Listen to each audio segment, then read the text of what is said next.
Great Expectations by Charles Dickens is a first-person narration where Pip, the protagonist, narrates his childhood experiences. The novel is written after A Tale of Two Cities, and this novel is followed by Our Mutual Friend. The story is divided into three stages of Pip's, the protagonist's, expectations and growth. Dickens originally wrote a sad ending of this novel but later revised it. The novel follows the life of Pip, an orphan boy growing up in the marshes of Kent with his harsh sister and her kind blacksmith husband, Joe. One day, Pip secretly helps an escaped convict named Magwitch by giving him food and file, and this later changes his whole life.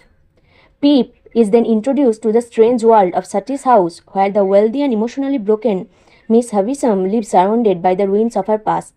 She raised her adopted daughter Stella to be cold-hearted and incapable of love as revenge against men after being abandoned on her wedding day. Pip falls in love with Stella and became ashamed of his poor background and simple life with his aunt Joy.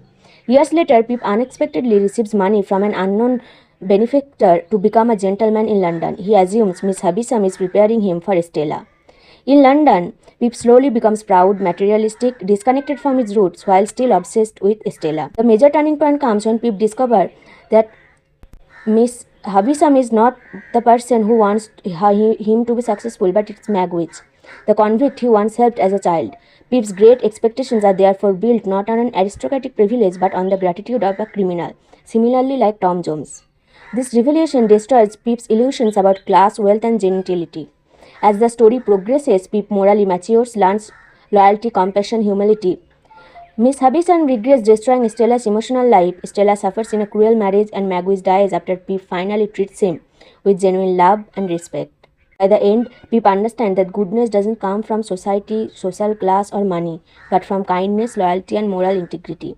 The novel becomes not just a coming-of-age story, but also a critique of Victorian society's obsession with wealth, status, and great expectations.